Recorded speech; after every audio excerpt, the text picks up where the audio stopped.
Hey guys, tonight we wake up flat on our face, covered in dust beneath the blinding sun of a place that smells like sweat horse manure and someone frying bacon way too early.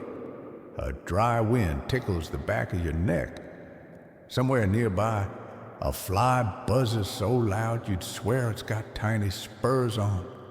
When you finally blink your eyes open, you're staring at wooden planks, the raised boardwalk of a street that looks suspiciously like the set of every Wild West movie ever made.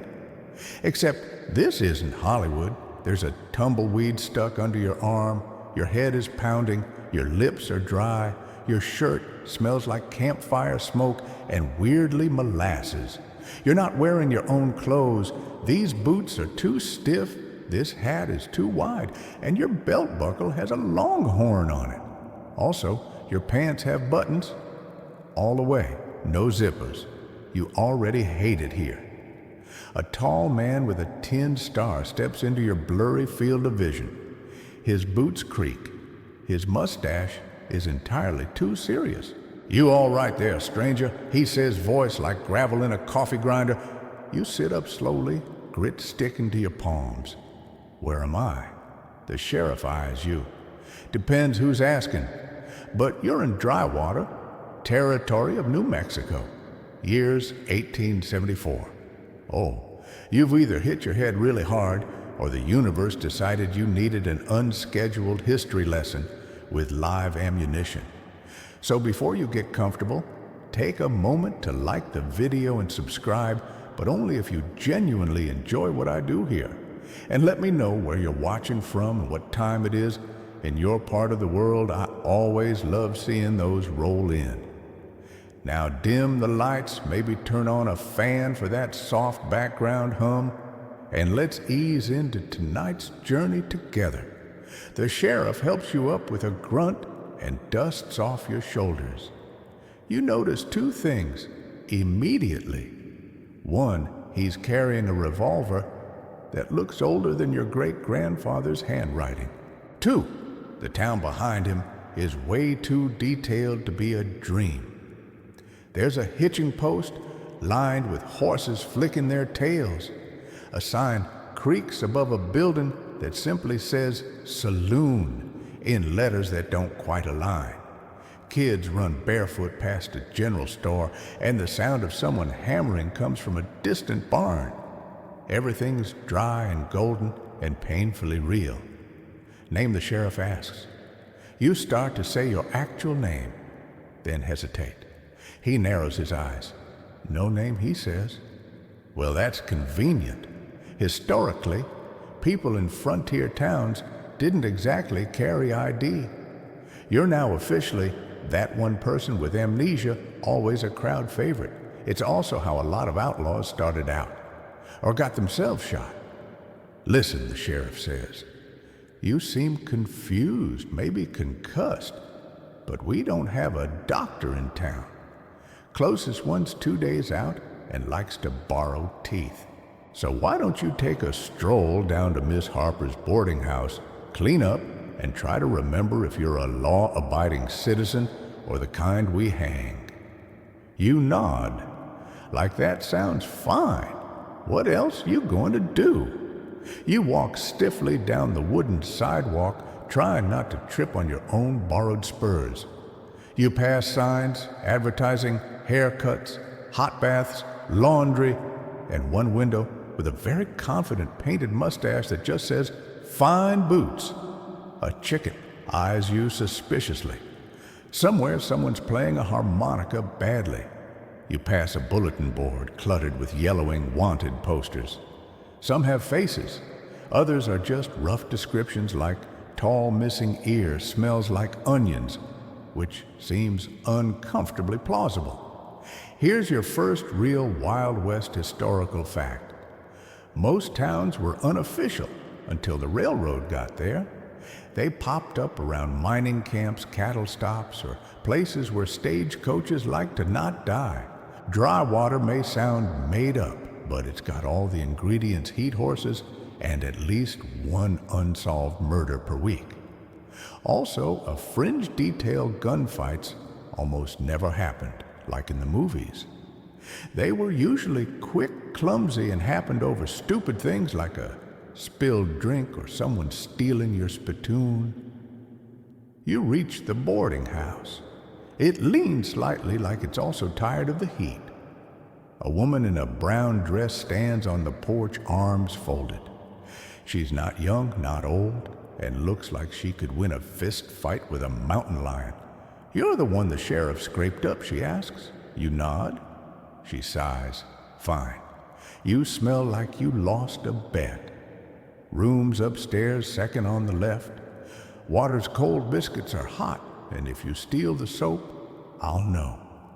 You follow the creaking stairs up to a room with a tin basin, a chipped pitcher, and a window with no glass, just a curtain fluttering like it's trying to escape.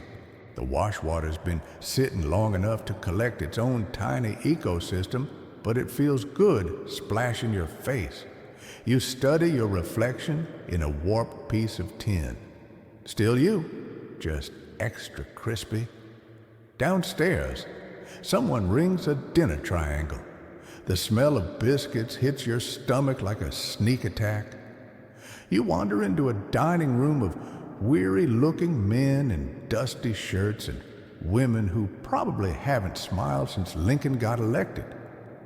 You're seated between a guy with 7 fingers total and a woman methodically removing buckshot from her apron.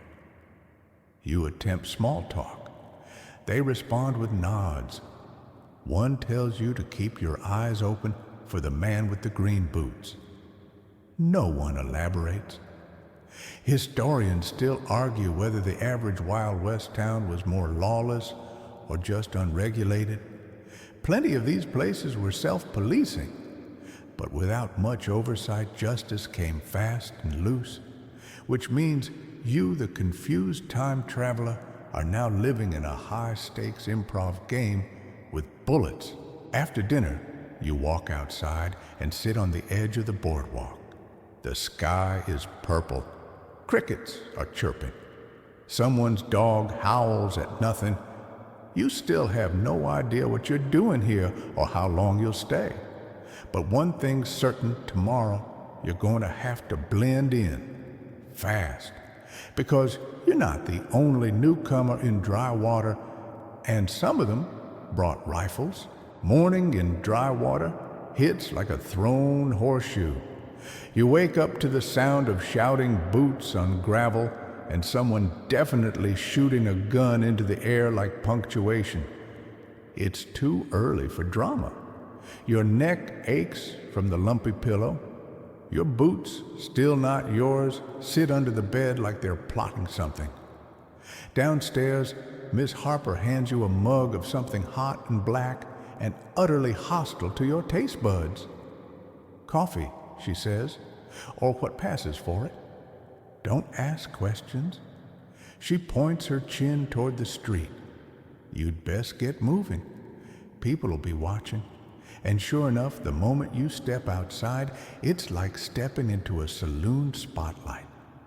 The sun is already blistering, and the town seems to have collectively agreed you're the most interesting thing walking on 2 legs besides the preacher's goat. Your first stop, the saloon. Because in this place, information doesn't live in libraries. It drinks whiskey before noon. The saloon is 2 doors down and already busy. Swinging doors, check. Piano player, check. Floorboard sticky with something you don't want to investigate. Big check. Everyone glances up as you walk in, then immediately go back to pretending they weren't staring. Subtlety is not this town's strength. A sign above the bar reads, "No spittin', no fightin'. Cash only." You step up to the counter, trying to act like someone who definitely knows what year it is. The bartender is bald, sunburned, and has a scar that makes you think he's either very unlucky or very persuasive in arguments. He raises an eyebrow. "Drink?" You nod. "Whiskey." He pours it out of a bottle that could easily double as paint thinner. You take a sip and immediately wonder, If this is how paint feels when it dies, it burns. Your soul leaves your body for a moment to file a complaint. But hey, you're blending in, sort of. You glance around the room. A card game in the corner is tense, the players grim and twitchy. A woman in a red dress is nursing a lemonade and cleaning a derringer with surprising focus. And the piano guy. He hasn't stopped playing a two-note loop since you walked in, and his eyes haven't left you once. Fact-time real saloons in the Wild West weren't glamorous dens of outlaws. Most were rough, cramped, and often temporary structures. The drinks were watered down. The floors were rarely cleaned, and the main attraction was usually gambling, not duels. Also, sawdust on the floor wasn't for aesthetic. It was for absorbing blood spit and less charming bodily functions. A fringe detail whiskey was sometimes homemade and occasionally flavored with things like chewing tobacco, burnt sugar, or actual gunpowder. It gave it a kick, apparently. You are currently experiencing that kick somewhere between your pancreas and your dignity. The bartender eyes you again. New in town, you nod, just passing through. That's what they all say, he mutters, wiping a glass that's somehow getting dirtier with every swipe. You looking for work? You hadn't considered that yet. Depends what kind. He shrugs. We got ranch hands or haulers and a guy who keeps trying to hire snake catchers. Or you could sit there long enough and someone will eventually accuse you of cheating and you'll get shot. You smile, unsure whether he's joking. He is not. Behind you, a man slams his cards down and stands. His opponent immediately reaches under the table, then pauses, realizing the preacher's goat has wandered in and is chewing on his pant leg. Welcome to dry water. You take your drink to a quiet corner and pretend to people watch like it's your job. You're trying to pick up on local behavior, how people walk, talk, what they don't say. One thing becomes clear. Everyone's armed. Even the barmaid has a revolver tied to her apron like it's a butter knife. Historians still argue whether carrying a gun was cultural or simply practical. Out here, it feels more like insurance. You never know when someone will mistake you for a cattle rustler, a card cheat, or worse, a tax collector. The piano player finally stops. He rises and ambles over, tipping his hat. You knew, you nod. What gave it away? You're sitting like someone who hasn't been shot at before. He introduces himself as Ellis, claims to be semi-retired from gunplay, which is not a phrase that makes you feel better. He offers to show you around town for a small fee or a free drink. You opt for the drink. It seems less dangerous. He talks fast. This town's got three kinds of folks. The kind running from something, the kind running towards something, and the kind too drunk to remember which way they were going. You look like the first or the third. I haven't decided yet, you say. Ellis laughs. That'll change. Just don't ask too many questions. Especially about last Thursday. You're starting to realize that half of surviving here is pretending you know things you absolutely don't. Like who runs the town, where the sheriff sleeps, why everyone seems nervous whenever the train whistle blows from the east. Outside the saloon, the wind kicks up dust. A rider gallops in, dismounts fast, and barrels into the building next door, Barker's Bank and Pawn. People look, then look away. The bartender sighs. Third time this week. Ellis nods toward the door. Come on, you're not going to learn anything sitting still. You follow him outside. The sun's even hotter now. Somewhere down the road, a blacksmith's hammer keeps time with the rhythm of this strange new world. You watch a kid carry a block of ice wrapped in burlap, looking proud like he's hauling treasure. A woman leads a cow across Main Street like it's a dog on a leash. You still have no idea what's going on, but you're starting to breathe in sync with it. The dust, the clatter, the unpredictability. Your second day in dry water is already testing your poker face, but you haven't been shot, accused, or trampled yet, which, as Ellis says, puts you one step ahead of most tourists. Your third morning in dry water begins with a rooster you want to personally evict from existence. It crows like it's announcing the end of days. You roll out of bed stiff, dusty, and certain your boots have somehow shrunk. Miss Harper left you a plate of something that might be eggs, might be sadness. You're not awake enough to argue. As you eat, a sharp knock rattles your door. You open it to find Ellis, your semi-retired gunman tour guide, grinning like he's about to ruin your day. "Good news," he says. "You're hired." You blink. "For what cattle drive?" he says. "Heading out west at noon. Couple hundred head 4 days ride. They needed an extra saddle. I said you were eager, dumb, and didn't have enough bruises yet. And just like that, you're now a cowboy. Sort of. Cattle drives weren't all dusty romance and yeehaw. Historically, they were grueling, sweaty, repetitive journeys that tested your patience, balance, and tolerance for beans. You're about to learn that firsthand. At the livery stable, you meet your new co-workers, a half-dozen men with names like Dutch Waco and Two Lung Tommy, who apparently has just the one lung now thanks to a bar fight involving a pitchfork and some creative swearing. The trail boss is a wiry guy named Callahan. He sizes you up like you're a stubborn mule, then hands you reins and a hat that smells like old tobacco and damp regret. "Ever ride?" he asks. You pause, not professionally. "Great. We'll throw you on Bessie. She's mostly retired, mostly patient, and mostly not homicidal." You meet Bessie, a graying mare with one lazy eye and the posture of a creature who gave up caring around the time Lincoln got shot. She snorts when you approach and swishes her tail like she's making a list of who to bite.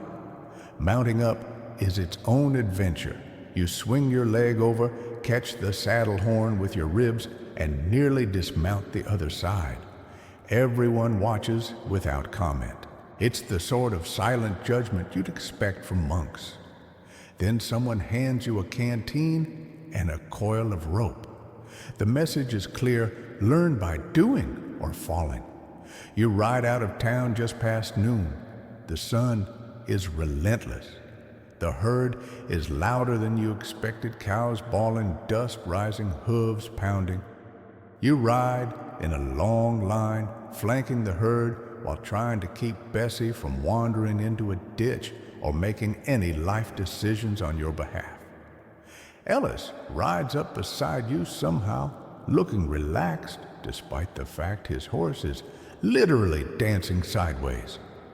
"Just keep your hat on and your mouth shut," he advises, "and if one starts running, let it run.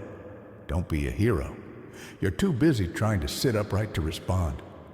The first few miles are chaos. One cow breaks left, another tries to nap while walking, and a third, nicknamed Lucifer, charges a cactus for reasons known only to cows. You're jostled, bounced, and covered in a fine layer of grit, so complete it feels personal. Here's a historical tidbit to distract you. Most cowboys weren't white hats and spurs. Many were Mexican vaqueros or black freedmen after the Civil War.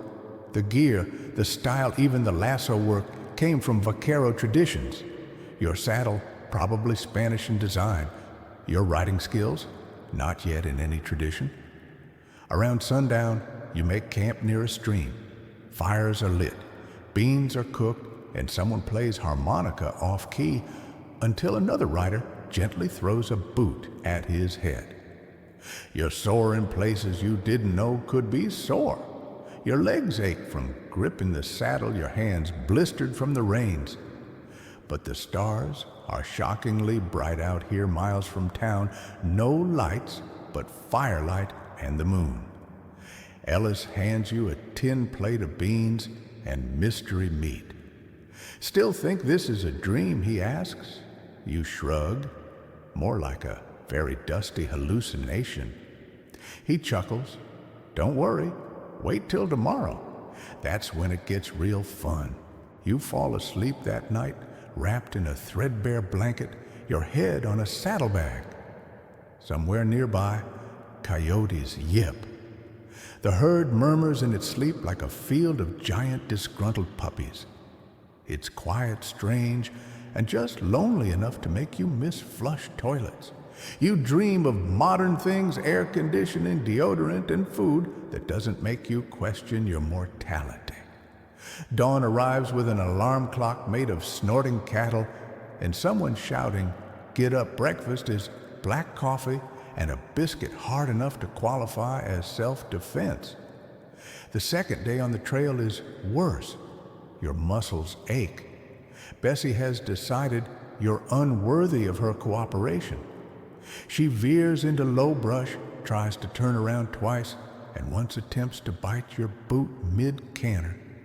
Y'all look majestic, Ellis deadpans. That night, one cow wanders into the river. Two men jump in after it, and only one comes back with both boots. No one speaks of it. Here's your quirky fact cowboys used to sing to the herd at night, not for entertainment for calming the cows. A frightened herd could stampede, so songs often low and slow kept the cattle chilled out. You listen as someone croons a broken lullaby about biscuits and whiskey, and strangely it works. Even your nerves settle. Historians still argue whether cattle drives were romanticized into legend or simply misremembered by people who wanted to forget the smell.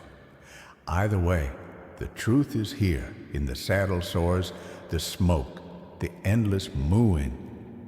By the end of day 3, you're less awful on horseback. You've figured out how to drink from the canteen without watering your shirt. You even helped lasso a stray. Okay, mostly you tangled yourself in the rope, but the cow stopped moving eventually. The trail boss nods at you once gruff approval. You feel a flicker of pride until your horse farts dramatically and ruins the moment. Night 4 is quiet. The herd's calm. You sit beside the fire boots off, watching sparks fly upward like lost fireflies. Ellis offers you a sip from a flask. "What's in it?" you ask. He grins. "Don't ask. You drink anyway. It burns less than the whiskey back in town. Just barely. Out here under the stars, you're starting to feel it, that dusty, hard, inexplicable rhythm of the West. Not easy, not safe, but real. And tomorrow, you're headed back to dry water whether your legs are ready or not. You return to dry water 5 pounds lighter and 10 years older. It's late afternoon when you clatter back into town saddle sore and sun-scoured.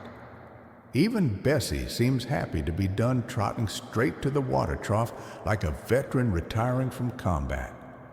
You dismount with all the grace of a half-cooked noodle. Someone snickers. You don't care. You made it. Callahan gives you a curt nod and a small coin pouch. For effort, he says, which is trail boss code for you didn't die. Ellis slaps you on the back and mutters something about getting a real drink and checking if your limbs still work. You promise to join him later. First, you need to not move. You limp toward Miss Harper's, dragging your boots and dreams behind you. She meets you at the door with an unimpressed grunt. "You smell like cows and beans," she says. "Bath's ready. You'd cry, but you're too dehydrated. Once you're submerged in that lukewarm tub, Your body practically weeps in relief. Even the soap seems to whisper, "Bless your heart." You close your eyes, you're floating, you're clean, you're rudely interrupted by the distant crack of gunfire, and just like that, you're reminded you're still in the Wild West. You towel off, throw on your dusty clothes, and hobble toward the source Main Street. Of course it's Main Street. Everything dramatic happens on Main Street. There in front of the bank, two men are squaring off. One's tall, clean-shaven, wearing a black vest that probably cost more than your entire existence. The other is older gray, mustached, with hands that shake just slightly. A crowd's already gathered, all hushed murmurs and wide eyes. Looks like a duel, Ellis says, beside you casually eating a pickle from a jar like this is a picnic. Over what you whisper. Could be land, could be pride, could be somebody called someone a liar over a horse. Here's the thing. Real Wild West duels weren't as frequent or choreographed as movies make them out to be. Most shootouts were messy, fast, and involved more bystanders than intended. The famous high noon standoff rare. But here and now, you're about to witness one anyway. 10 paces someone calls, "Turn and fire." The tension is unbearable. You instinctively look for cover, a barrel, a crate, literally anything solid. You find a watering trough and crouch just in case. They walk. 1, 2, 3. The older man hesitates. The other keeps going. 4, 5. A bead of sweat rolls down your spine. 6, 7, 8. Then bang! It's loud. Thunder crack loud. Your ears ring. The older man drops. His hat flies off and rolls into the dust. A few women gasp. Someone coughs. And just like that, it's over. The victor holsters his gun, slowly, face unreadable. The crowd begins to drift away. 2 men carry the fallen into the undertaker's office without ceremony. Ellis sighs. Well, at least nobody shot the piano player this time. You stand shaken. It wasn't glamorous. It wasn't slow motion. It was terrifying. Is this normal, you ask? He shrugs. Normal as anything. You follow him back into the saloon, which somehow didn't even pause during the shootout. Inside the piano, resumes, cards shuffle. The bartender refills glasses like nothing happened. You nurse a drink and try to breathe. Justice out here is like quicksand, Ellis says, settling into a creaky chair. Fast, unforgiving, and doesn't much care about truth. You nod, watching the bartender polish glasses that never seem to get clean. Here's a historical fact. The legal system in many frontier towns was more like a suggestion. Some towns had judges, some didn't. Most relied on sheriffs and deputies who may or may not have been sober qualified or even elected. Vigilante justice was common, especially when the official law was far drunk or uninterested. A fringe tidbit, some duels were staged with blanks as a form of social theater.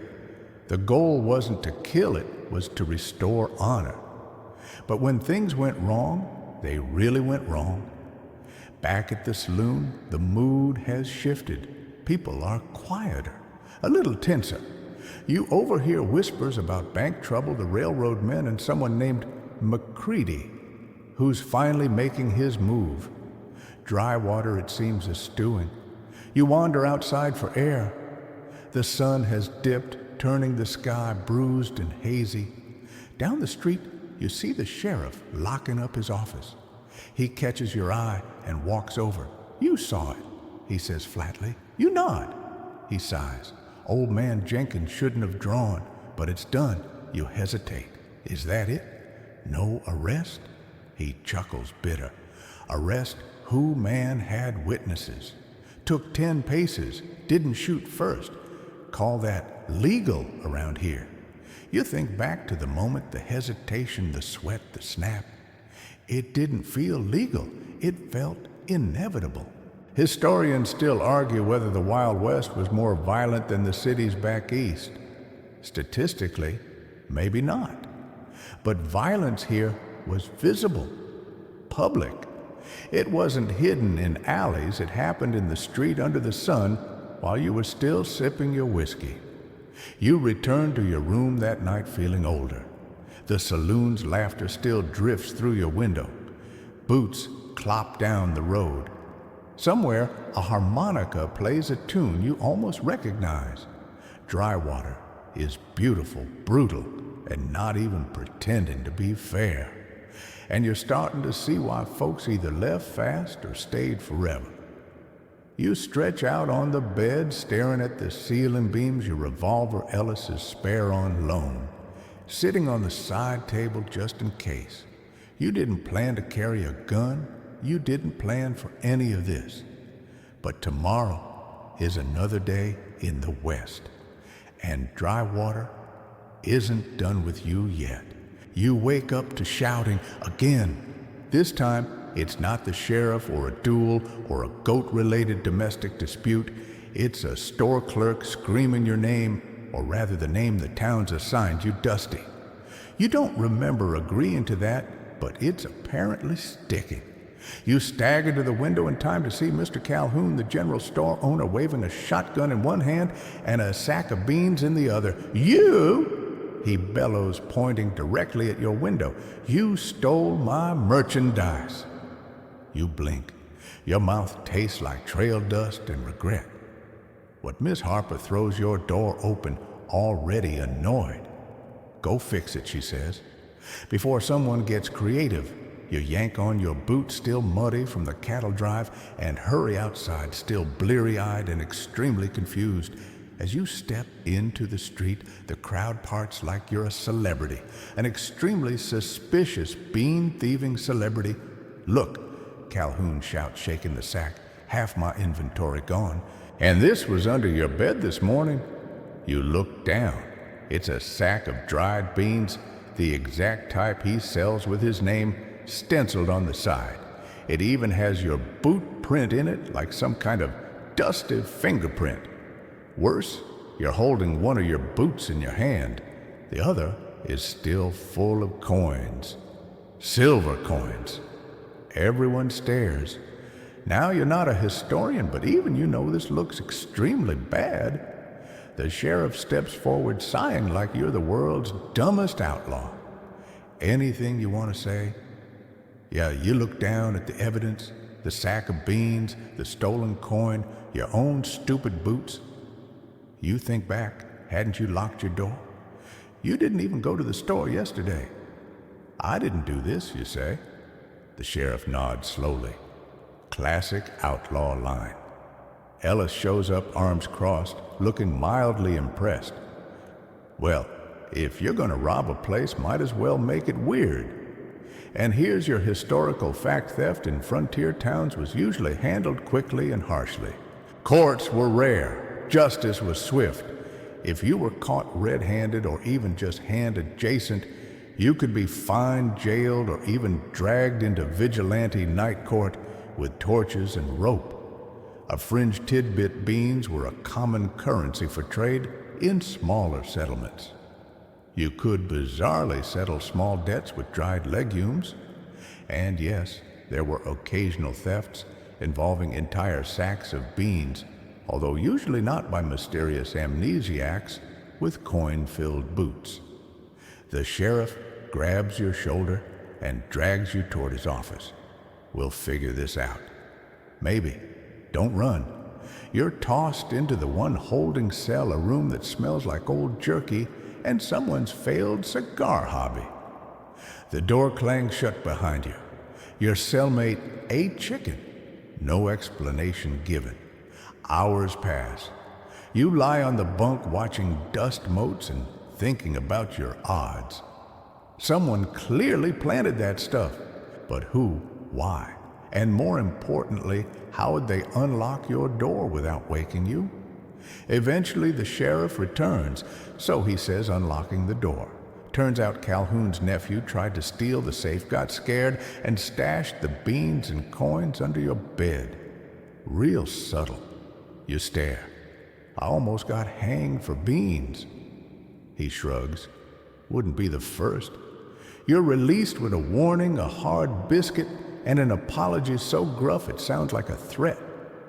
Ellis greets you outside the jail with a half smile and a fresh bruise on his knuckles. I convinced the boy to confess, he says. How? He shrugs. Told him I'd let the chicken peck him to death.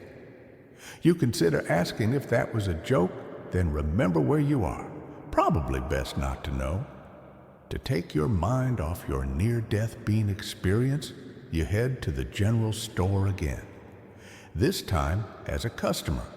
You need to stock up on basics, soap-cleaned socks, something resembling toothpaste. Calhoun avoids eye contact, but takes your money. You don't blame him. You also avoid the bean aisle. Here's where things get strange again. On your way out, a tall woman in a faded green dress brushes past you. She slips something into your coat pocket and keeps walking. You check at a scrap of paper folded tight. You unfold it and read the single word watch. Charming, cryptic, mildly terrifying. You look around. She's gone. Ellis, of course, appears just then. You've got that face again, he says. What face? The eye just received a mysterious note from a stranger, and now I have to figure out if it's a trap or a treasure map face. You hand him the note. He squints. Huh. Well, that narrows it down. Down to what he shrugs. Possibly a trap and a treasure map. You pocket the note and decide to do what any reasonable person would do in this situation, go sit in the saloon until things make sense. It's busier than usual. The piano is louder. The bartender looks 10% more suspicious than usual. You slide into a corner booth with a shot of something strong enough to strip paint. Across the room, two men you don't recognize are watching you. Not subtle. One has a mustache you could surf on. You feel something shifting. Not just the note or the false accusation, but the town itself. People whisper more. They look behind themselves. They ask if trains are still running on time. Historians still argue whether frontier paranoia was due to isolation, economic stress, or just the tendency of boomtowns to implode under their own drama. But paranoia here, it's real. You're in it, and someone's watching. The woman in green, the false theft, the note, the newcomers at the saloon. Dry water surface hasn't cracked yet, but something underneath is moving, and you're in the middle of it. Again, you're not sick, but you're definitely not well. It starts with the shivering. You wake in the middle of the night, drenched in sweat teeth, chattering like dice in a tin cup. Your skin's on fire. Your stomach's performing interpretive dance. You try to stand and nearly black out. Miss Harper hears you crash into the water basin and finds you half curled on the floor. She squints, sniffs once, and mutters, "Yep, you got the trail crud." 2 hours later, you're wrapped in 3 blankets and shoved into the back of a wagon headed for Doc Leland's. You'd complain more, but your throat feels like it's been sandpapered by a cactus. The wagon jolts violently. The driver offers you a swig from a battered bottle of what might be cough syrup or varnish remover. You decline. He takes a drink himself and immediately hiccups a small flame. Doc Leland's office sits on the edge of town. The sign out front reads, "Doctor, barber, teeth pulled, bloodlet." Nothing about that inspires confidence.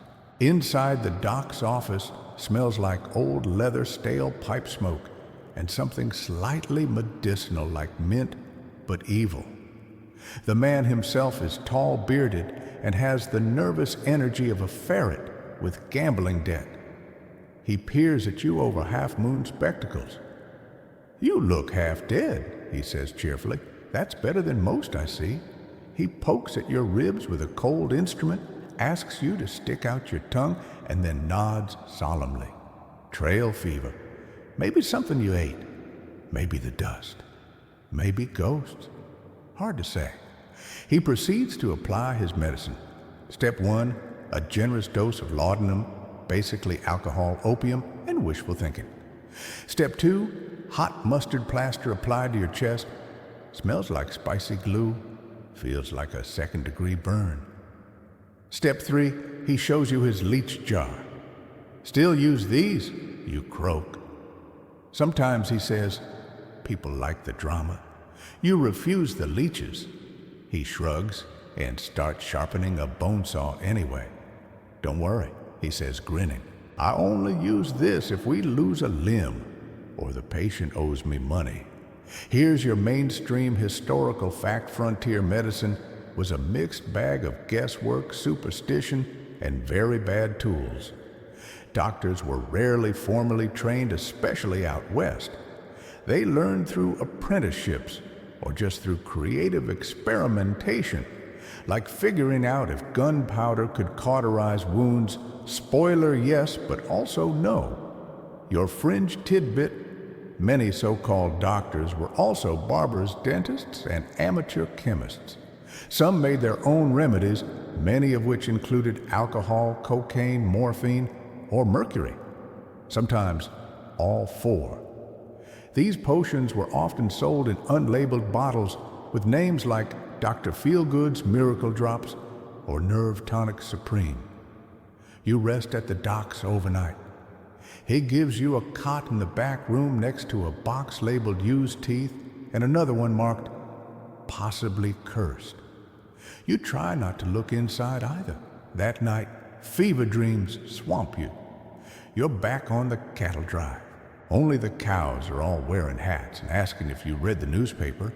Ellis is chasing a giant syringe across a mesa. The sheriff is marrying a barrel of beans. You try to shout, but all that comes out is harmonica music. You wake to find a chicken on your chest. You scream. The doc pokes his head in. That's Henrietta. She lays calming eggs. You're not sure if this is still the fever or just dry water being dry water.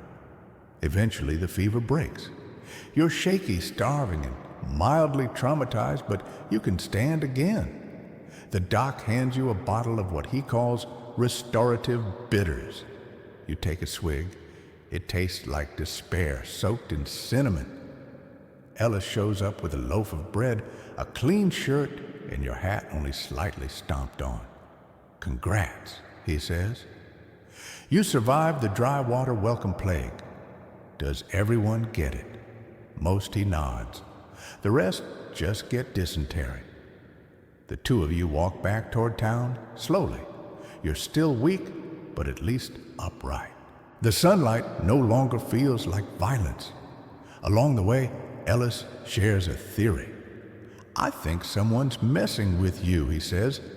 You mean besides the leeches? I mean planting evidence, dropping notes, stirring things. You're new, you stand out, and someone's using that. You think back. The beans, the note, the mysterious woman, the two new men in the saloon. Any suspects, you ask? He shrugs. Everyone in dry water has something to hide. Some folks are just louder about it. As you near town, you notice more wagons than usual, more strangers. One of them wears a bowler hat and carries a clipboard. Bureaucrats, maybe, or investors, or something worse. Historians still argue whether small frontier towns thrived on isolation or relied on the chaos of new blood. But there's no question change makes people nervous. And dry water is changing. You get back to Miss Harper's collapse onto the bed and stare at the ceiling beams. You survived trail fever, mustard burns, and a leech named Henrietta. That should feel like a win. But the coin-filled boot still bothers you. So does the note. And the fact that you were unconscious just long enough for something else to be set in motion. You're not a doctor, not a lawman, and definitely not a cowboy. But you might be the one person in town awake enough to notice what's coming. The next morning, you find another note under your door. This one says, "The train brings more than passengers." No signature, just that. And suddenly, your fever feels like the least of your problems. You're standing at the train platform before the sun's fully up. The note, it wouldn't leave you alone. You turned it over in your hands all night, rereading it until the edges curled. The train brings more than passengers. It felt like a warning. Now with the morning haze lifting and the air thick with sagebrush and soot, you're here. Boots planted, stomach churning, eyes on the horizon where the tracks vanish into a curtain of yellow light. Dry Water's train station is barely more than a glorified shed. A faded sign hangs from one hinge. A chalkboard leans outside listing arrivals in scratchy block letters. Most of the town is still asleep, but you're not alone. Ellis is here. So is the sheriff, arms crossed, brow low. The preacher's goat is here too, chewing the schedule board. Nobody stops him. At exactly 7:30, the rails start humming. The sound creeps up your spine like static. A minute later, a low whistle pierces the air, and then the engine rounds the bend, black iron steam, chuffing beast-like, dragging 5 cars behind it, each crusted in trail dust and echoing with the weight of secrets. As it screeches to a halt, the sheriff leans close. "You feel it too," he mutters. You nod. The first off the train is a tall man in a 3-piece suit so clean it practically glows. He's got a leather briefcase and a mustache that means business. He scans the platform, makes no expression, and heads straight toward the sheriff. "Name's Charles Penny Bridge," he says smoothly. "Railway interests. Here to evaluate expansion opportunities." The sheriff grunts. "Evaluate all you want. Don't expect a parade." Penny Bridge smiles tightly. "Wouldn't dream of it." Behind him, a handful of others disembark, rail clerks, surveyors, 2 mercenary-looking types with long coats and short patience. And then the last passenger steps off. It's her, the woman in the faded green dress, the one who slipped you that note. She doesn't look at you, doesn't acknowledge you, just walks past, heels clicking softly on the boards, heading toward the old boarding house with the calm of someone who already knows what page she's on in the script. "Friend of yours?" Ellis asks quietly. "Not yet, you say." He hums. She doesn't blink much. "I don't like people who don't blink."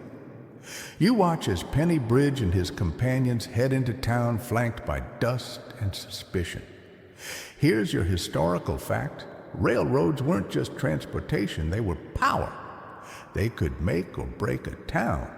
A rail line could triple land value overnight or ruin a settlement by skipping it entirely. Towns bribed surveyors, forged maps, even moved buildings closer to the tracks just to get noticed, and a fringe tidbit.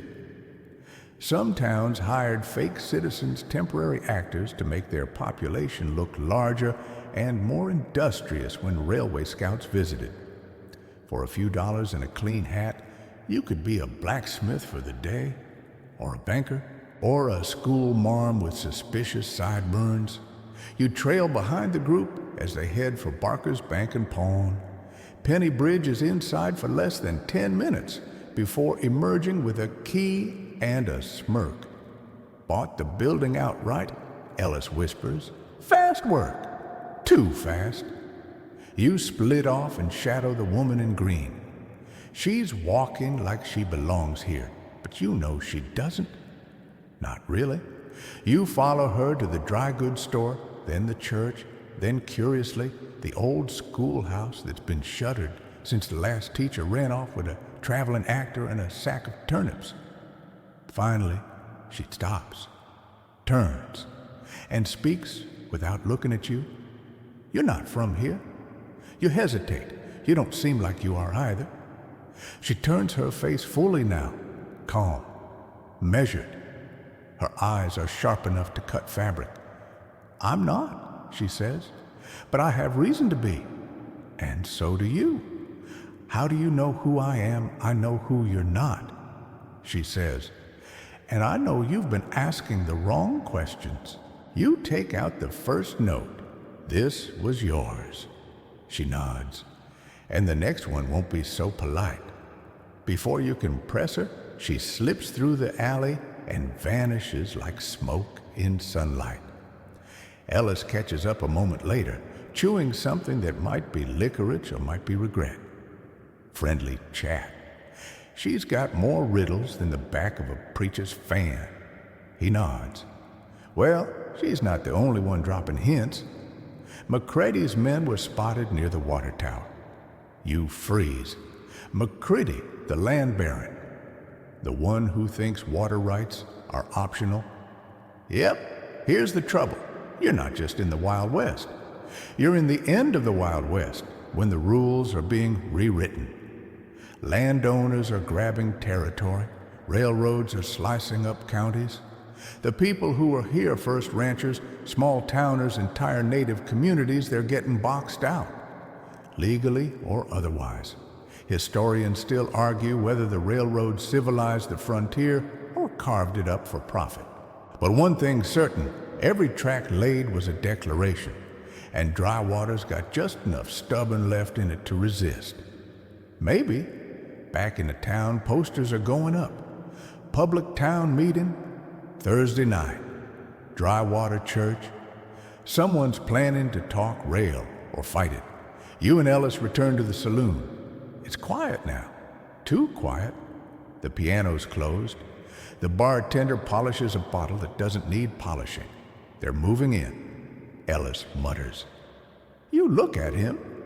He doesn't mean the railroad men. He means something else, something bigger. The game's changing. The town's waking up. And you mysterious, sickly bean-framed, you are suddenly at the crossroads of a war between Old West and New. And somewhere out there, a green-dressed stranger just set the next domino. The church is packed, not with prayers, but tension. You squeeze through the wooden doors just as the last pews are filling. It smells like pine soap and sweat, Dry Water's finest cologne. Every rancher shopkeep and gossip in town is here packed shoulder to shoulder. Even the preacher's goat made it curled under a bench and chewing on someone's hat brim. At the front, a nervous-looking rancher named Bill Mackey clears his throat and tries to bring the room to order. His voice wobbles like a clothesline in the wind. We called this meeting to discuss the railway offer. Grumbles roll through the room like distant thunder. It's not what he said, it's who he invited. Charles Penny Bridge is seated in the front row legs, crossed hat off, smirk polished. Behind him, his men loom like shadows with badges nobody gave them. And to his right sits the woman in green. You hadn't expected her. Again. She gives you a slight nod, one that says, pay attention. This matters. Mackey stammers on. They're offering to buy parcels, bring the rail through town, new depot, investment, jobs. Someone shouts. At what cost? Exactly, another man says. Dry Water ain't for sale. Penny Bridge stands all composure and cologne. Ladies and gentlemen, he says smoothly, we're not here to change your town. We're here to connect it to the rest of the country, to opportunity, to future. A few claps, mostly silence. Do you like your dusty little loop of horse trails? He continues. Do you enjoy sending your cattle to market a week late because the roads flood? Or would you rather step onto a train, send your goods east, and get paid in days instead of months? He smiles full of teeth and teeth metaphors. We bring progress, and progress waits for no one. Here's your historical fact town hall meetings like these were common flashpoints in the late 1800s. Rail companies often dangled prosperity in front of struggling communities. Some towns took the deal and boomed. Others refused and dried up when the tracks skipped them entirely. And the fringe tidbit in a few towns, resistance turned violent. Water towers were sabotaged. Surveyors went missing. And in one famous case, an entire rail crew was run out of town by a pack of angry nuns armed with brooms and scripture. Back in the church, a woman stands, Mary Talbot, widow, midwife. No nonsense. Your train won't just bring business, she says. It'll bring men with guns, lawyers, tax collectors. You'll rename our streets, buy up our land, and gut our cattle routes for track beds. Her voice doesn't rise, but it cuts. We ain't fools. We know what progress means. Someone claps, then another. It spreads. Penny Bridge's smile flickers. That's when the green-dressed woman stands. The room stills. "May I?" she asks. Mackie nods, too stunned to refuse. She turns to face the crowd. "My name is Evelyn Shaw. I work with the Western Land Arbitration Commission. We're not here to force anything. We're here to document, to ensure fair transactions, to prevent coercion." The sheriff leans against the wall, arms folded, skeptical. Evelyn continues. "I've seen towns take the deal. Some thrive, others don't."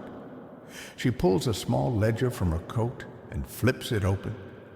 "I visited 3 such towns last month. One gained a depot and lost its water rights. Another got a telegraph office and lost its school. The last bought out, renamed, and absorbed into a rail company's property deeds. The original residents now rent land they once owned." She looks directly at Penny Bridge, and I have reason to believe the same plan is coming here. Murmurs, some shocked, some not. Penny Bridge chuckles. "That's quite a story." Evelyn doesn't blink. "I have documents and maps, including one that shows dry water already renamed as East New Denver Station." Care to explain? He doesn't answer. The crowd turns colder than a mountain stream. Historians still argue whether the federal government turned a blind eye to corporate land grabs or actively encouraged them through loopholes and shady contracts. But here in Drywater, it's becoming less theory and more reality. You rise. "I found a note under my door you say loud enough to carry, and 2 strange men have been shadowing me for days. Someone planted stolen goods in my room to make me look guilty." The sheriff frowns. "You never mentioned that. I didn't know who to trust." Ellis stands next. "I'll vouch for that. And I've seen those men too. They ain't ranchers." The room turns toward Penny Bridge.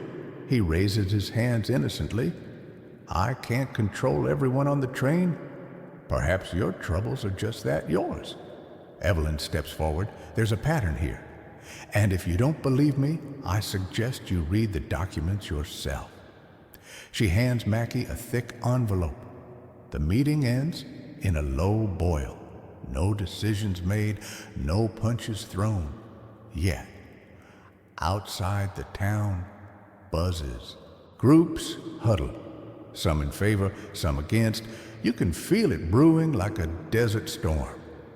Evelyn joins you under the lantern outside the church. "You're not part of this," she says softly. "Not really. You could leave." You shake your head. "Feels like I already picked a side." She nods once. "Then be careful. Railroads don't forgive, and they don't forget." Ellis appears, arms crossed. "You trust her?" You glance over at Evelyn. "No," you say, "but I trust what she's afraid of."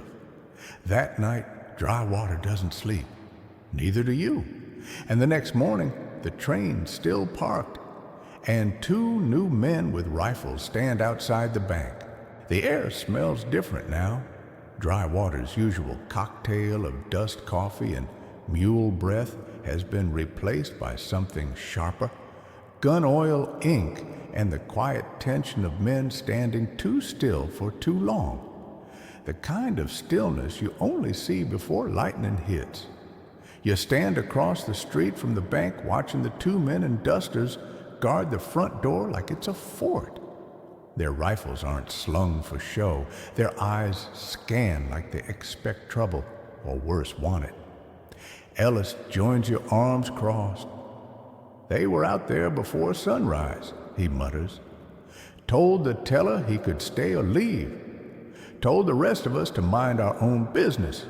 You frown. And the sheriff spending an awful long time not noticing. You spot him now sitting outside the jailhouse staring into the street like it personally betrayed him. His hat's low, his tin star half covered by his duster. From here, he looks tired, or maybe just outnumbered. Here's your historical fact.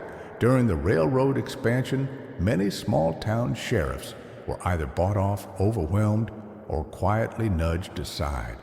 Some tried to fight it, some vanished. A few, the lucky ones, retired early and lived long enough to regret it. A fringe tidbit. In some cases, rail companies hired private militias, Pinkerton strikebreakers, or just well-paid thugs. Their job was simple: protect the interests. Those interests often meant land deeds, bribes, or silencing dissenters, loud ones, quiet ones, permanent ones. Dry Water isn't just on the edge of the map anymore, it's on the edge of something sharp. You spend the morning weaving through town watching the pressure build. At Barker's, the banker's daughter weeps quietly behind the counter. At the blacksmith's, folks whisper and point. Even the preacher cuts his sermon short, citing heat as the excuse. It's 68 degrees. You pass the livery stable and find Evelyn Shaw kneeling beside a horse checking its hoof like she's done it 1,000 times. You crouch beside her. They're taking the bank, you say. She doesn't look up. Not just that. They're moving on land titles next. The deeds are in the safe. If they control that, they control who owns what. You glance at the bank. Why here? Why Dry Water? She sighs, wiping her hands on a cloth. Because it's just far enough from the regional office that nobody will notice, not right away. And because the land under Dry Water's got a water source. Rare this deep west. You blink. The well, she nods, feeds an underground aquifer. Whoever owns that well controls everything for 40 miles. You feel it now how deliberate this all is. Not just expansion, invasion. A group of townsfolk gather near the saloon. They're arguing loudly. Half want to resist, half want to take the offer.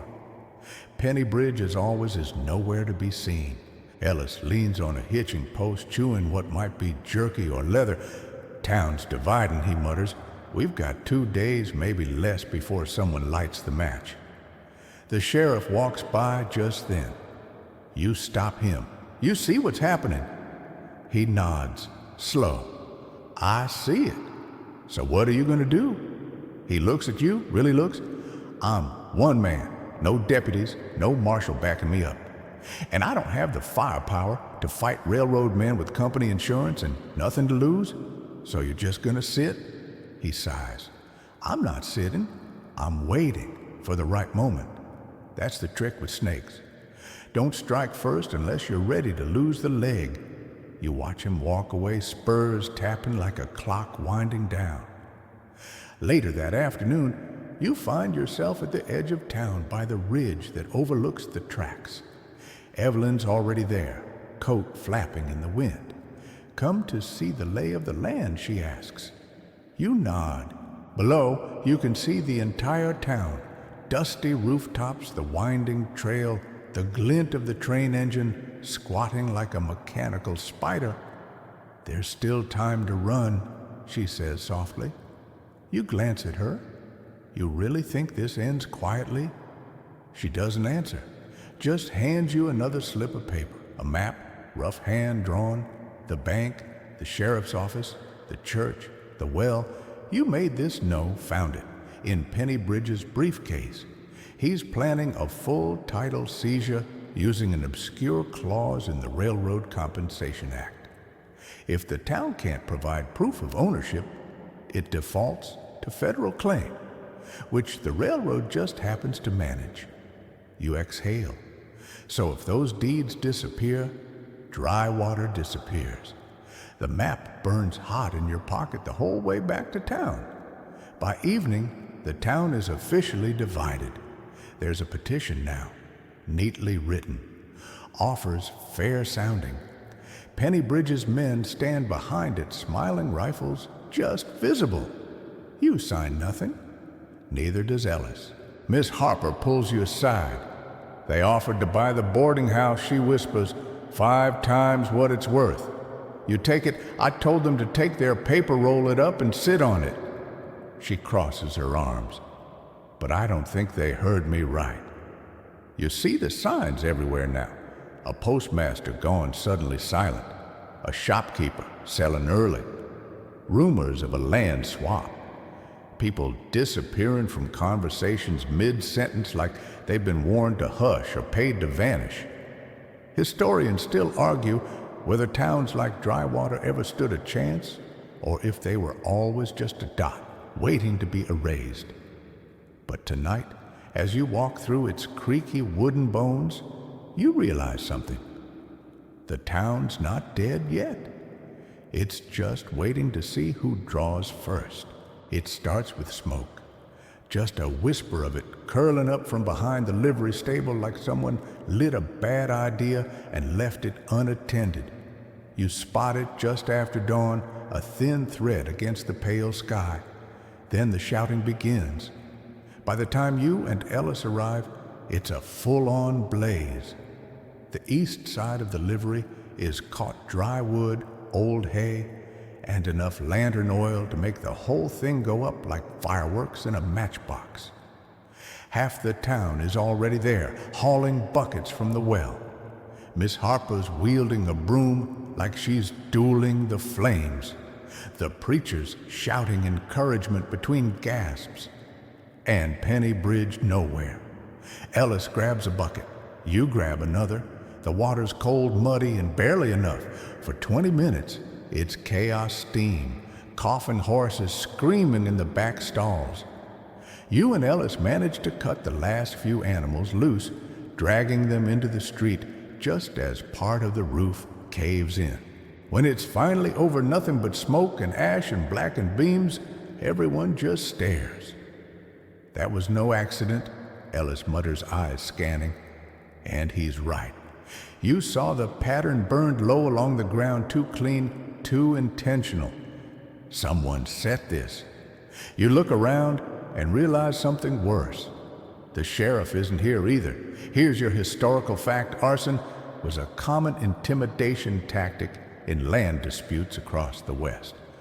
Burn a barn torch, a field smoke out a house, send the message without firing a shot.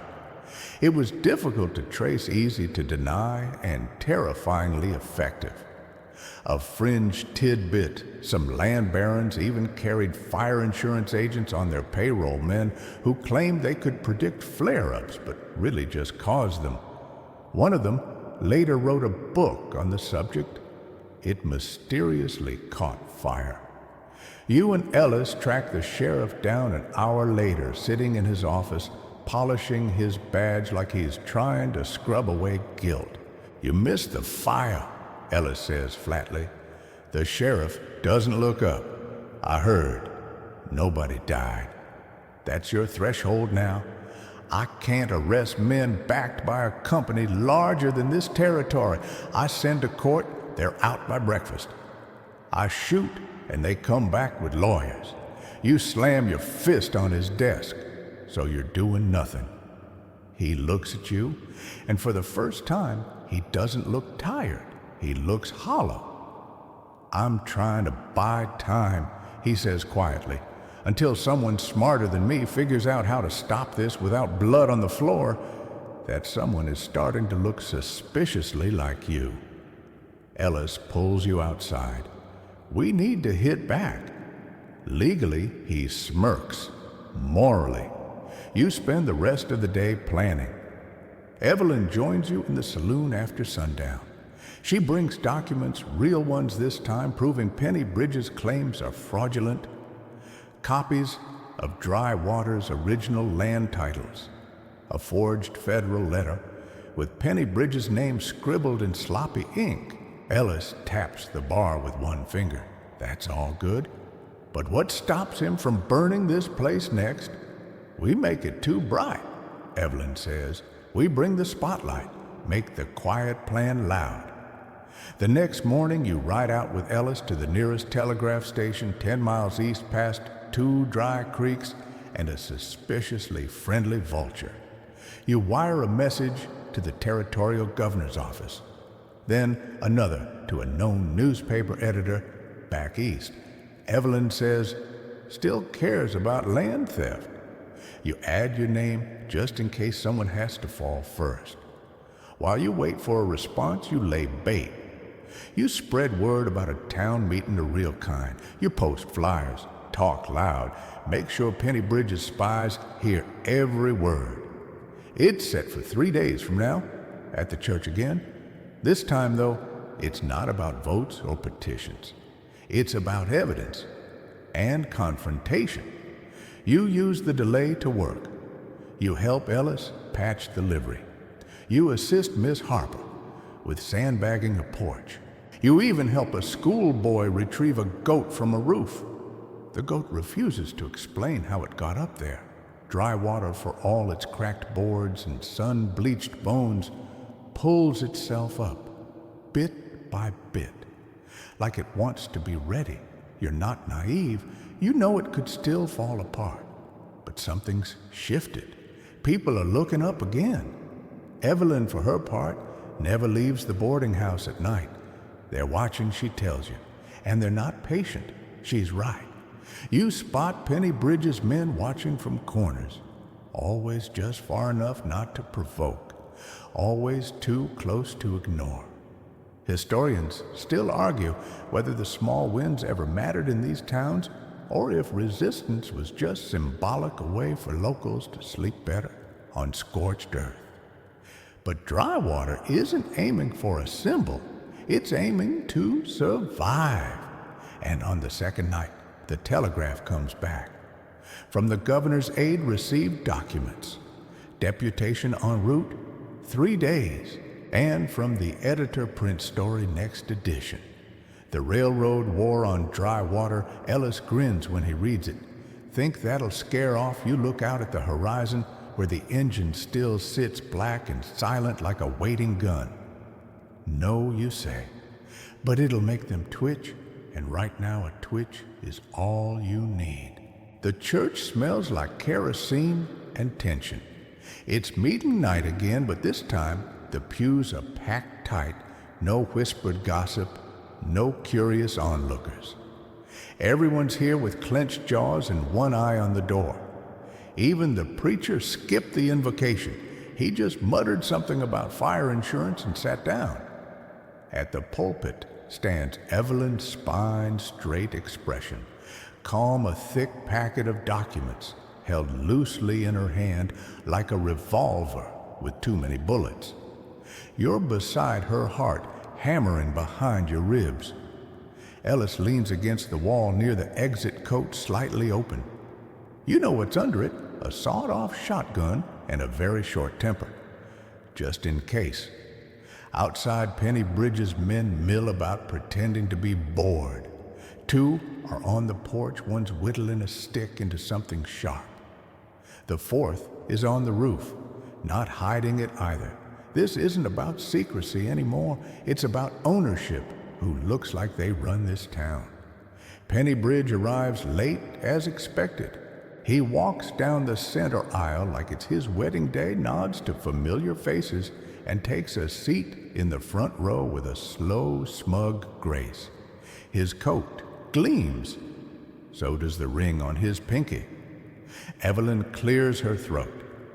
Thank you all for coming. What we're about to present affects every deed, every fence, every well, and every breath taken on dry water soil. No one moves. She opens the packet and begins. One by one, she lays it out Penny Bridge's forged land claims, the shady ownership transfers, the altered township maps, the letter from the governor's office, the scheduled investigation, the incoming deputation.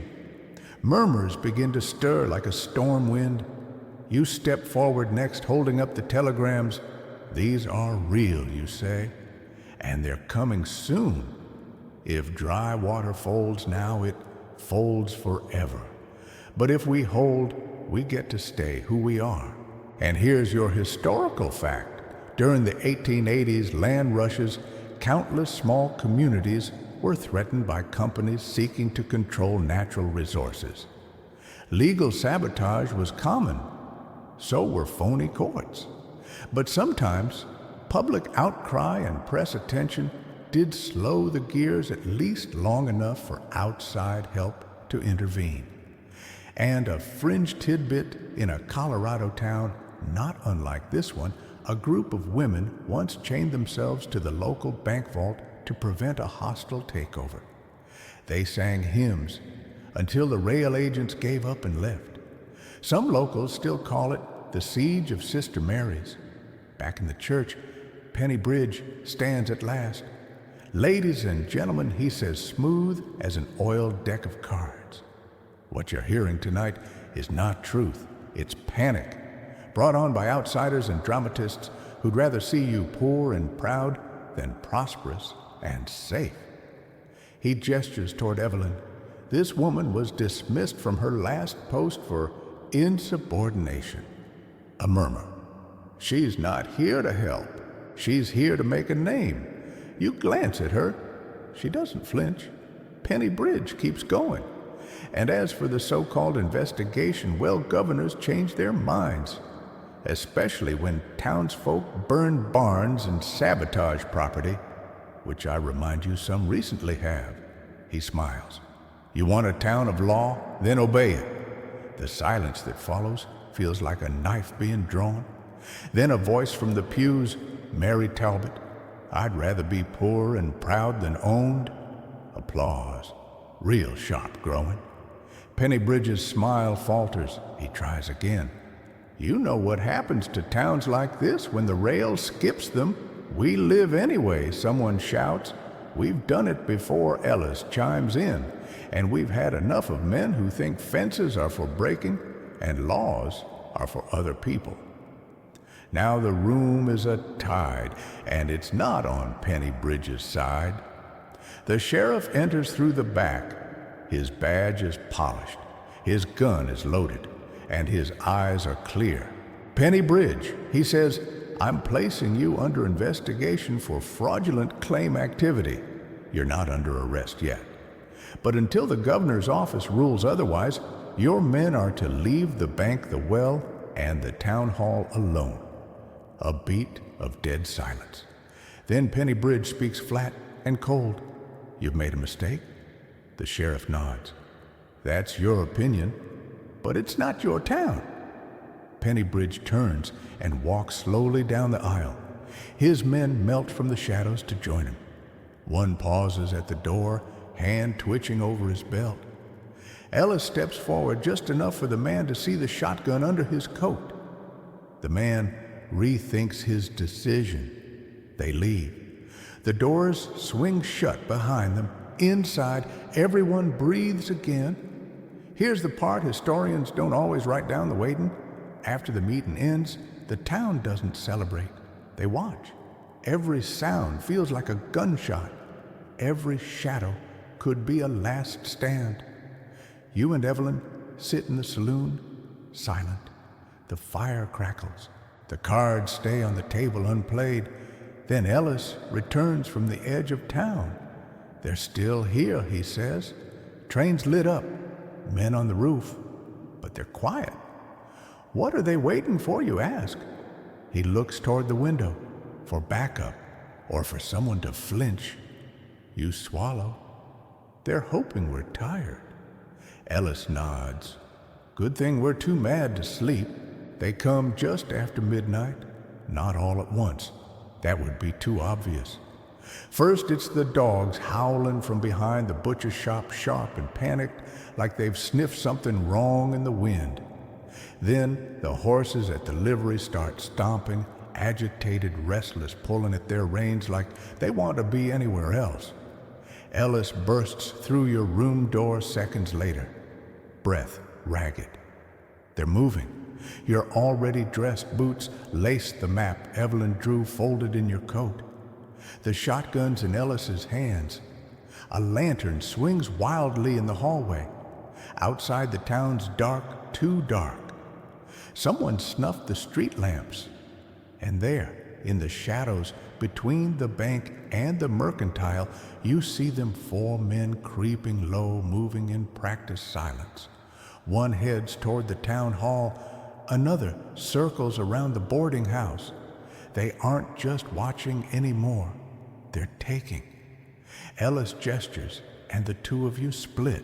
You duck down the alley behind the saloon, breath tight, every creak of your boots sounding like a dinner bell in the silence. By the time you reach the back of the bank, you see the safe's door ajar open. One of Penny Bridges' men stands just inside, shoving papers into a satchel. You recognize the deeds, Dry Water's legal soul, all in a trembling stack of brittle parchment. You don't hesitate. You lunge. He's surprised just enough for you to grab the satchel and bolt. He swears, draws a pistol, but Ellis is already behind him, leveling the shotgun. Move, Ellis says, voice low, and I redecorate this vault with your teeth. The man freezes. You race back toward the boarding house, deeds clutched to your chest. Evelyn's waiting there armed with a broken broom handle. It's symbolic, she shrugs. You hand her the satchel. Got. Good, she says, rifling through the papers. Because the telegraph wire's been cut. No way to reach the deputation now. You blink. You're sure she holds up the snapped copper. I found this on my porch, tied with a ribbon. They're getting bold. Here's your mainstream historical fact. Telegraph sabotage was a common tactic used by outlaws and corrupt operators alike. Lines were cut to delay reinforcements, interrupt legal filings, or control news flow. Some frontier towns invested more in guarding their telegraph poles than their gold shipments. Fringe tidbit: one telegraph operator in Nevada rigged his line to deliver a mild electric shock to anyone trying to cut it accidentally, inventing the first very unpleasant landline security system. Back in Dry Water, things are unraveling fast. The sheriff stumbles into the boarding house not long after hat missing shirt, bloodied but alive.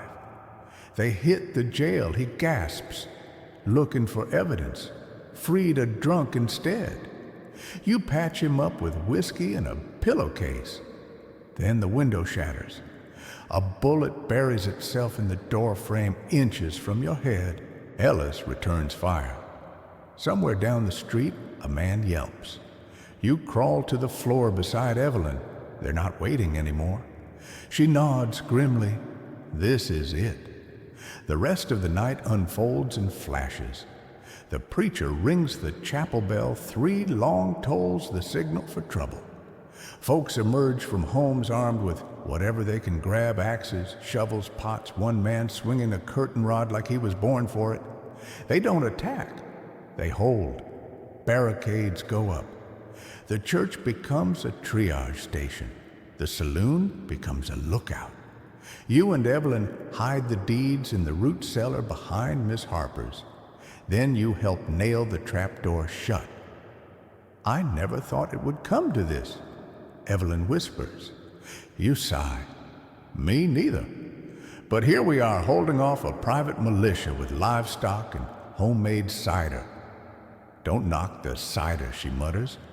It's flammable. Dawn approaches, slow and quiet, like it's checking to see who's still alive. You and Ellis take turns watching the train. Its engine puffs lazily like it's not the spider at the center of this web. Men still guard it, but fewer now. Some slunk off during the night. Others retreated to the hills. They weren't ready for resistance, Ellis says. Sipping something that might be coffee or despair. They thought we'd roll over. You nod. We didn't. Then hoofbeats. Dust on the ridge. And a flag, blue and gold. The deputation has arrived, 2 marshals. 3 federal officers, 1 clerk with more paper than sense. They ride in slow but armed. And behind them, a journalist already scribbling. The timing is absurdly cinematic. Dry water battered and dirty rises to meet them. Evelyn marches out to meet the officials with the satchel of deeds in hand. You follow. Ellis does too, though he takes his time wiping soot off his boots. Penny Bridge emerges from the train like a man trying to remember which lie he's using this morning. He straightens his coat, smiles, then sees the marshals, and the smile vanishes like whiskey in the sun. Historians still argue whether small towns like Dry Water were ever truly saved by outside help, or if they merely bought time.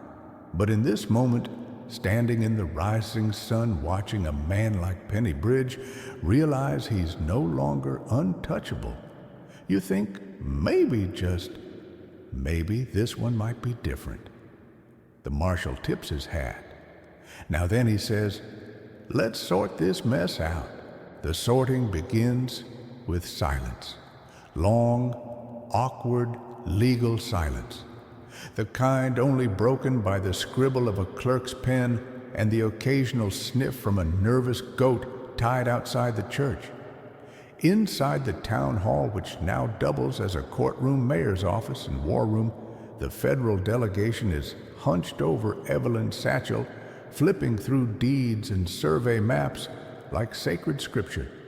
One marshal stands guard at the door rifle, slung but eyes sharp.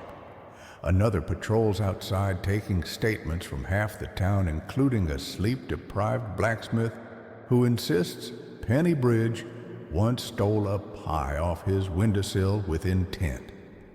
Penny Bridge sits opposite you across the meeting table, his posture perfect, fingers steepled. If he's worried, he hides it behind a wall of pure powdered smug. You're running on cold coffee and righteous spite. I assume you understand, mister. Penny Bridge, the lead marshal, says carefully that presenting forged documents to seize federal land is a serious offense. Penny Bridge just smiles. I believe the question, sir, is whether you can prove they were forged. Evelyn slams a page down. This seal is 6 years out of date. And that clerk's signature belongs to a man who died last winter. You want a shovel and proof. Here's your historical fact. During the late 19th century, fraudulently acquiring land using altered deeds or ghost townships was rampant. Some claim entire railroads were funded with little more than paper and bravado land that hadn't been claimed and sometimes didn't exist. Fringe tidbit, one infamous land speculator sold the same 400 acres to 7 different towns across 3 states, none of which were real.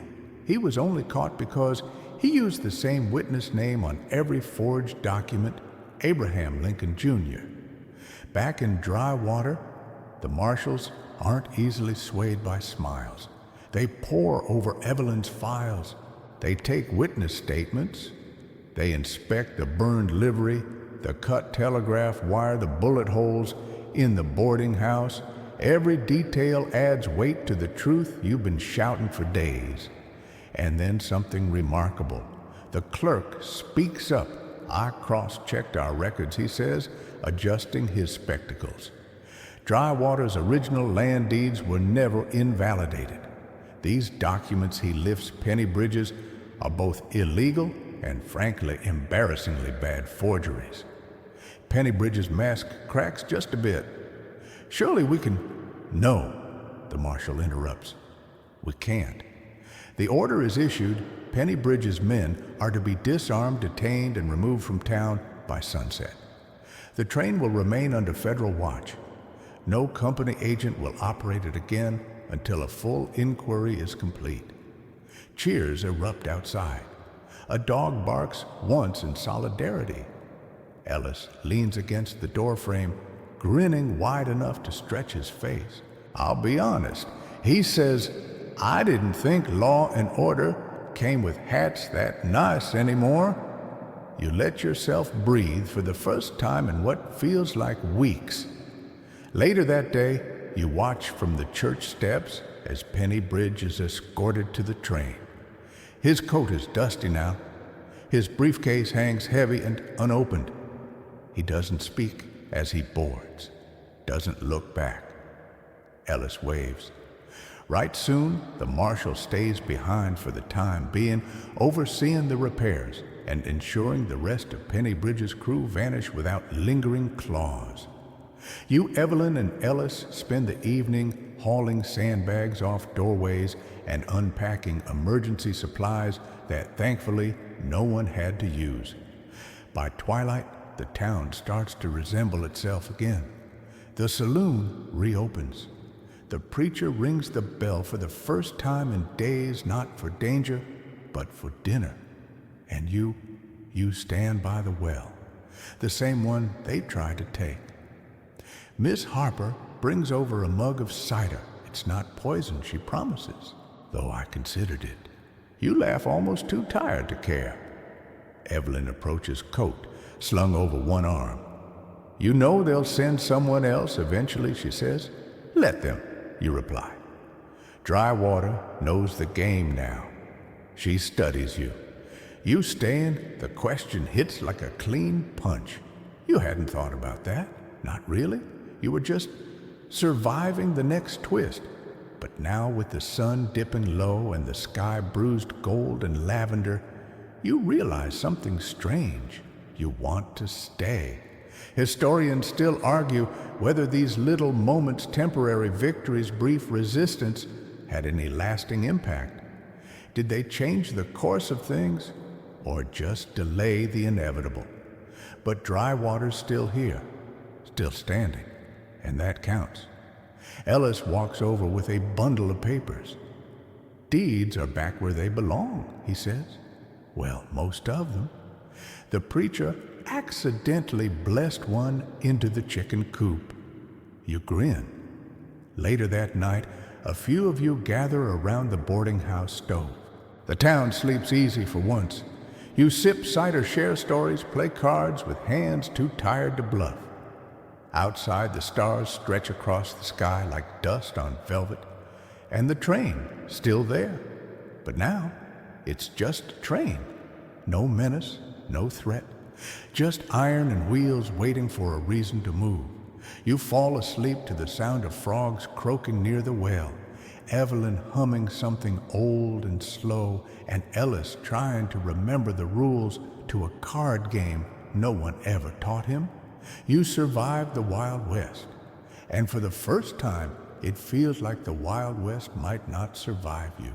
You wake to birdsong, not the caw of a crow or the scream of some half-starved hawk, but real, honest chirping, the kind you haven't heard in days.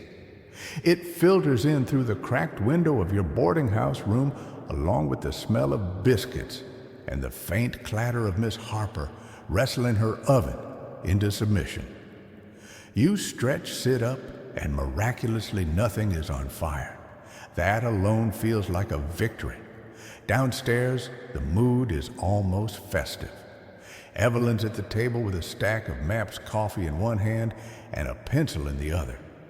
Ellis is munching toast, like it owes him money. The sheriff's there, too, looking more awake than he has all week, a fresh bandage over his shoulder, and a copy of the Drywater Gazette in his lap.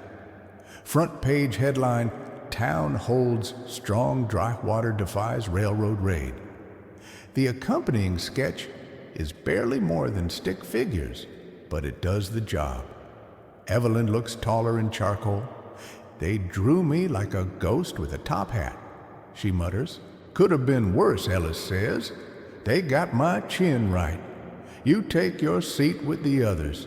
Something about the way everyone's just here makes you realize how close you all came to not being here. The sheriff taps the paper. Turns out the editor who got that telegram is old friends with the governor's brother. That article's getting picked up by 2 major papers back east. And the investigation, you ask? Officially underway. The train will be hauled off by week's end, companies being audited. Penny Bridge is under house arrest in Carson City. Here's your historical fact when federal eyes turn toward questionable land seizures in the American West. Companies often collapsed under the weight of their own paperwork. What they'd forged, they couldn't defend. Court cases dragged on for years, sometimes longer than the companies themselves. And a fringe tidbit, one railroad baron faked his own death to avoid testifying in court, only to be recognized years later because he insisted on wearing the same ridiculous diamond-studded boots. After breakfast, Evelyn invites you on a walk. You cross the town square, dirt still torn from wagon wheels and boot scrapes, but quieter now. Children chase a goat with a ribbon tied around its neck. Someone's painting a new sign for the general store. Ellis waves from the porch of the saloon where he's trying to convince the preacher that poker can be spiritual. Evelyn leads you past the well. You know she says, if the town's smart, they'll put protections on this place. Legal ones, conservatorship, water trust. They can make it untouchable. And you'll help. She nods. Already started drafting it. Might even stick around for the signing. You smile. Wasn't sure if you'd vanish. I almost did, she says softly. But it's rare. Seeing people fight like this, win like this. You round the ridge overlooking the tracks where the train still sits. But now, the engine is quiet. No men guarded, just a couple marshals napping in the shade boots up on crates. You sit together on the slope looking out at the vast desert beyond. Heat shimmers in the distance. Somewhere out there is the next town, the next scheme, the next fight. I think I understand now, you say, why people stayed. Evelyn tilts her head. It's not just the land. It's the way the wind sounds, the rhythm of boots on a wooden porch, the way everyone knows your name because they have to. If something goes wrong, it's not your lawyer who shows up, it's your neighbor, or the guy who fixes wagons, or the woman with a broom handle and a good aim. She laughs. There's a reason this place fought back, because it's real. The wind picks up tossing dust across your boots. You pull something from your coat pocket. The ribbon that had been tied around the cut telegraph wire bright red, frayed at the edge. You run it between your fingers. What happens when the next Penny Bridge shows up? You ask. We make sure he doesn't get far. Later, back in town, you help raise a new sign on the edge of Main Street. Hand-carved pine smelling, painted clean. Welcome to dry-water population, still counting. Someone sticks a tin star in the post beneath it. Not official, but it shines anyway. That evening, Evelyn leaves for Carson City to give her statement. Ellis takes over your old room at the boarding house until he builds a shack that doesn't fall over in the wind. The sheriff resigns the next week, saying he wants to fish more and yell at less paperwork. And you stay. You help fix fences. You learn which goat to avoid the speckled one with opinions. You even try your hand at baking badly. But you sleep easy, because you know what it took to keep this place standing. And if it ever needs defending again, well, you're already here. Historians still argue whether towns like Drywater were symbols of resistance or just lucky hiccups in a long wave of conquest and erasure. But you know the truth. You lived it. And it smells like warm bread, clean dust, and stories that never made the papers. It's been a month. The train has gone hauled back east by a government crew with clipboards and wary eyes. In its place, the Drywater Depot is slowly becoming something new. No one agrees on what exactly. Some say a schoolhouse. Others want a real general store.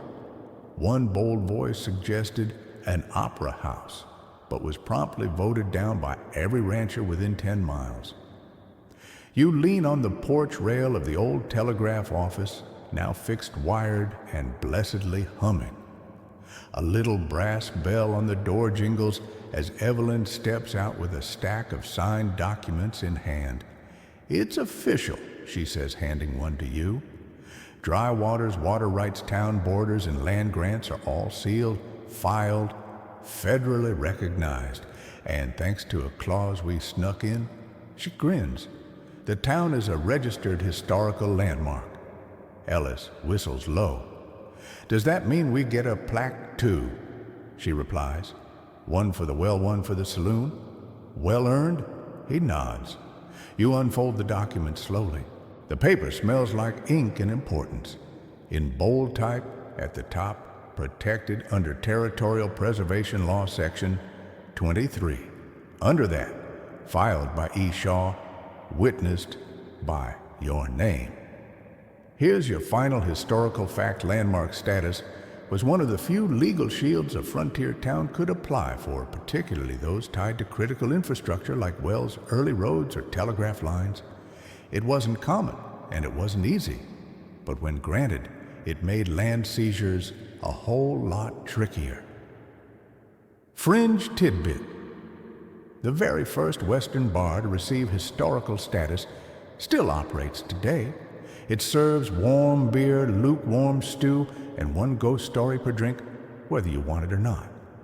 Back in the Drywater, things settle in ways that don't feel like endings, more like a new rhythm. The church hosts its first proper wedding in years. The blacksmith's goat wins a ribbon at the regional fair for most spirited.